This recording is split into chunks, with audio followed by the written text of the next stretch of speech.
Terowongan Kiyotaki yang dibangun di tahun 1927 silam memiliki kisah misteri di Jepang. Terowongan tersebut memiliki panjang 444 meter, sedangkan angka 4 di Jepang menandakan angka sial. Di Jepang, jika angka 4 diucapkan akan terdengar sama dengan kata kematian. Konon, terowongan itu dibangun menggunakan tenaga kerja paksa.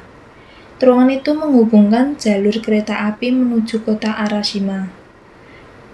Kondisi lingkungan yang berbahaya dan sering adanya gempa di Jepang mengakibatkan banyak kematian para pekerjanya. Sebuah gempa besar terjadi mengakibatkan pembangunan terowongan berhenti, dan puluhan pekerja kehilangan nyawanya. Para pekerja yang meninggal dikubur di sebuah tempat yang tidak jauh dari lokasi terowongan tersebut. Kemudian beberapa tahun berikutnya, pembangunan jalur kereta api tersebut dihentikan dan kemudian diganti dengan pembangunan jalan raya. Sejak saat itu terjadi kejadian aneh di terowongan Kiyotaki tersebut.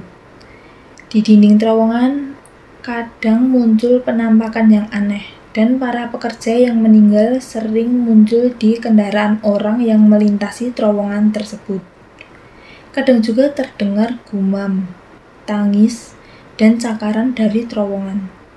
Beberapa pengemudi juga mengatakan kadang merasa mual dan kadang juga sering mencium bau busuk di dalam mobil mereka saat memasuki terowongan tersebut. Ada juga yang mengatakan mobil mereka seperti diterpa angin kencang saat melewati terowongan, dan saat keluar, mobil mereka seperti terdapat bekas tangan kotor yang menempel. Penampakan yang sering muncul di terowongan tersebut adalah wanita berbaju putih yang menghantui pintu masuk terowongan di malam hari yang menakutkan. Diketahui juga sosok tersebut yang menyebabkan pengemudi kehilangan kendali dan membuat kecelakaan fatal dengan mobil yang melompat keluar jalur. Di dalam terowongan tersebut ada sebuah cermin bantu lalu lintas. Jika ada seseorang melihat cermin itu lalu melihat hantu, maka orang tersebut akan mengalami kecelakaan yang mengerikan. Goro Hotoka adalah kepala staf yang bertanggung jawab atas pemeliharaan terowongan.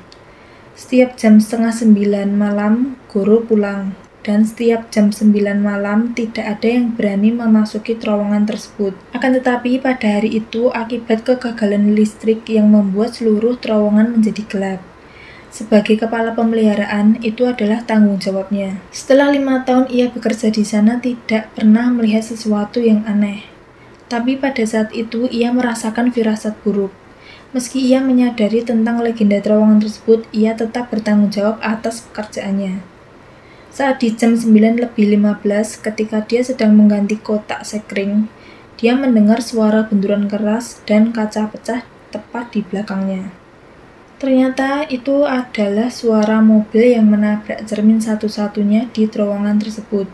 Saat dia akan menelpon ambulans, tapi apa daya, di dalam terowongan ia tidak memiliki jaringan. Jadi Goro hanya bisa melihat asap, debu, dan api. Saat pengemudi mobil itu berteriak minta tolong, Goro bergegas untuk menyelamatkannya. Tapi saat ia datang akan membuka pintu mobil tersebut, macet dan api semakin besar. Saat Goro akan memecahkan kaca pintu tersebut, peralatan yang ia bawa terlalu jauh dari lokasi kecelakaan. Goro mulai sedikit putus asa, dan saat ia melihat ke lantai, ia melihat pecahan cermin tebal yang jatuh. Ia mengambil pecahan cermin tersebut dan mulai memukul jendela mobil agar terbuka. Goro mengamati pecahan tersebut dan ia melihat sesuatu yang aneh bergerak di belakangnya. Saat ia melihat pecahan kaca tersebut, seperti ada sosok di bahu kirinya.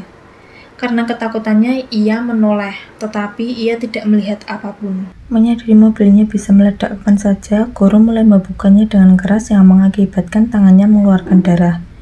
Goro melihat darah di tangannya dan di pantulan cermin. Ia melihat sosok aneh tersebut muncul lagi, kemudian sosok tersebut mendekati Goro dan berbisik.